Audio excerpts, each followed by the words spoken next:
Patterns of Presence, Day 19.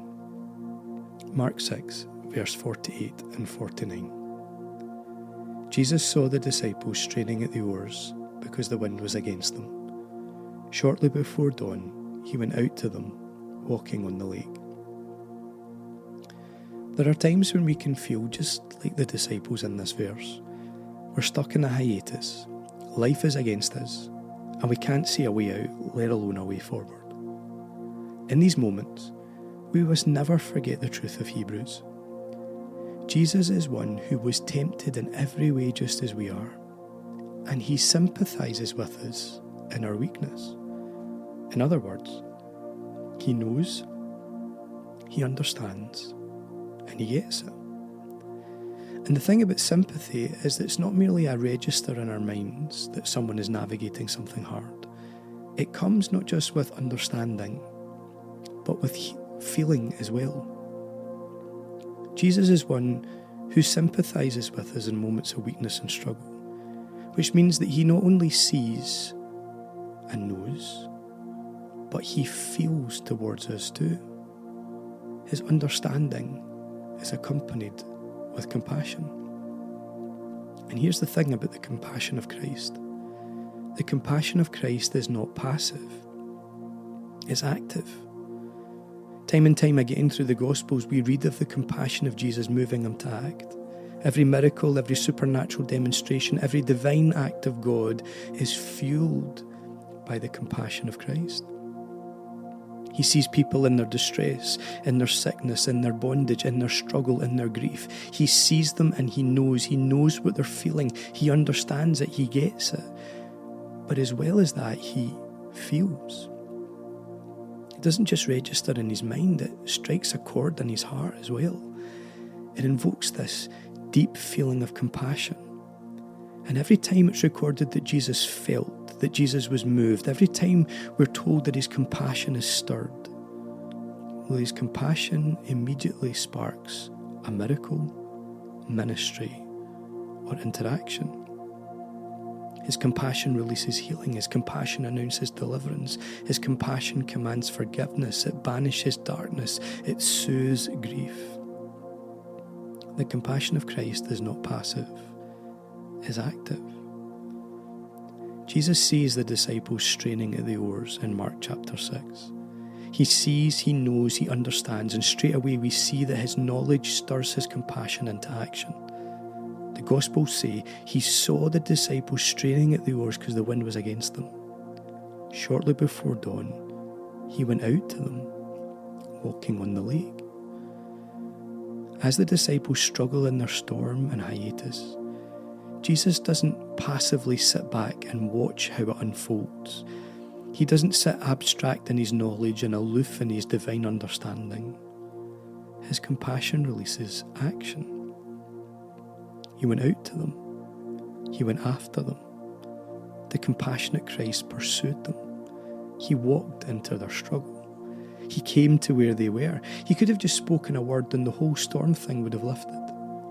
From his place of prayer and communion with the Father, he could have merely issued a command for the wind and the waves to be quiet, and they would have been, and this would have been a good story. It was his command that saw them stuck in this mess, so his command fixing it would have been the perfect conclusion. But Jesus doesn't issue his command from afar. He doesn't speak his direction from an aloof and disconnected position. Jesus mounts the waves and he walks to them. He gets down into the situation. He inserts himself into their hiatus and presences himself in the middle of it all. His compassion is not passive, it's active, but it's also present. He is our ever-present help in time of need. He is not aloof, abstract, distant, or disconnected, but he is there. He is here. He is the God who is with us, and he pursues us. I really love the fact that Jesus could have issued his command to the waves to be still from the top of a mountain, but he doesn't. In fact, none of the Gospels record such a command taking place within this encounter. In Matthew, Mark and John, we're told that the minute Jesus steps into their boat, is the instant that the storm lifts. And I think that's because the focus of this encounter is his presence. The disciples are sent to journey while Jesus stays behind to dismiss the crowd. They are straining at the oars, and instantly our attention is drawn back to where he is and what he's doing. He steps down onto the waters. He walks upon the waves to presence himself amongst them. Peter gets out of the boat and walks to where Jesus is. Jesus takes hold of Peter as he sinks. Rescue is found in the connection and the presence of Christ, and it's the moment that Jesus steps into the disciples' boat and becomes part of the rest of their journey. That's the moment the wind and the waves are stilled. The major components of this event revolve around the presence of Jesus. And in this narrative, his presence and the movements of such are linked to his compassion. Even at the starting line, he fed 5,000 plus people because he had compassion on them. His taking time to dismiss them and not merely walk away and leave them to their own devices must surely be a further extension of this compassion. His compassion for the disciples has his eyes fixed on them and his presence moving towards them. It's his heart of compassion that sees his presence issue invitation onto the waters, bring rescue in response to doubt, and even see him climb inside a ship and journey them homeward. His compassion is not passive, but active, and it is present. There is so much we can take from this. You might be in a season where you've lost sight of where you've come from or where you're going. You might feel that you've lost momentum, like you're stuck or in a hiatus. You might be struggling with the oppressive seasons of life. You might even feel that you're sinking, going under, in over your head, or perhaps even just looking on as others encounter and connect with Christ, and you're forever standing on the sidelines. Jesus sees, he knows, he gets it, he understands, he has compassion, and his compassion causes him to come after you. He pursues you. He pursues you in your struggle, sinking in your doubt, standing on the sidelines. He pursues you. His compassion is not passive, but active. And it's present. It's present with you as he is present with you. So wherever you are in your journey today, you can know that he's not aloof and abstract. He's not distant and disconnected. But he is there. He is here. He is God with you. But alongside that comfort comes the challenge. For to prioritise his presence is to be shaped by his presence. To pursue patterns that place his presence in the centre of our everything is to let his everything shape ours. Which means that we must learn to walk in his yoke and learn from his heart. And here is what we find. His heart overflows with compassion. And more than that, his heart transitions compassion into action. Jesus doesn't just see and register an understanding and an awareness of what's happening, but he allows what he understands to shape how he feels and to bring his heart to the surface in his behaviour, his reactions, and his actions. If we are to be his heart, then we must walk with his compassion. And his compassion is not passive, but active and present. Today, pause. Find your ever-present help. He's not abstract and aloof, distant or disconnected. He is active and present in your struggles, in your weakness, and in your everyday. The question now, though, is how can we be as he is? How can we, walking in his yoke, echo his heart? To walk with his heart is to allow sympathy and compassion to not merely register in our understanding, but to invoke our feeling and stir our action. That when we see those around us in their struggles, in their difficulties, helpless and stuck, that it not just merely registers as something that we're aware of, but that which invokes our action and sees us, his children, not abstract and aloof, distant and disconnected, but active and present as the compassion of Jesus. Today, take a big, bold step.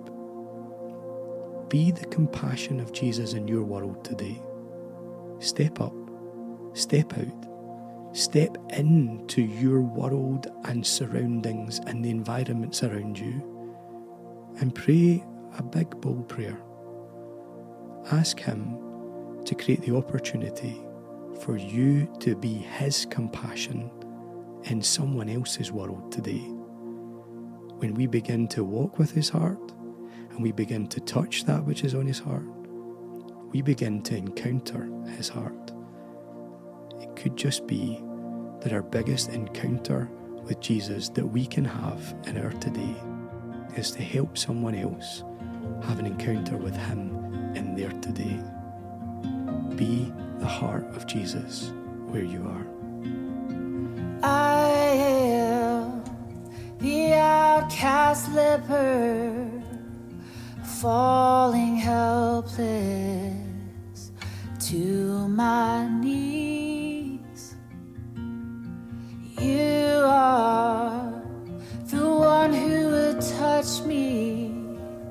Stretch out your hand to make me clean.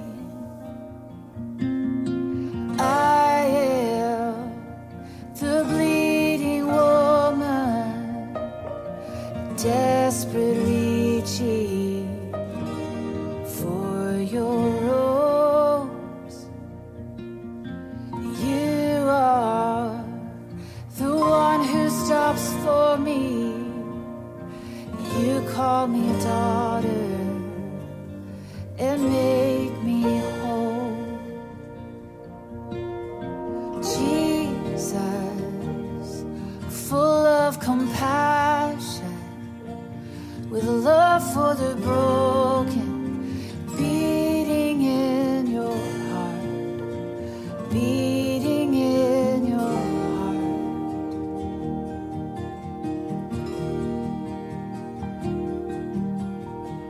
I am like Lazarus buried, while Martha and Mary grieve in pain. You are the one who weeps for me, tells me to rise up, come out of the grave.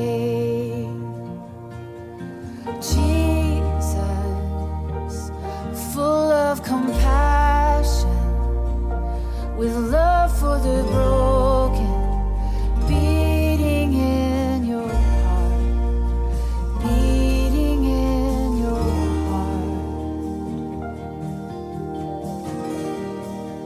That we know the love of God.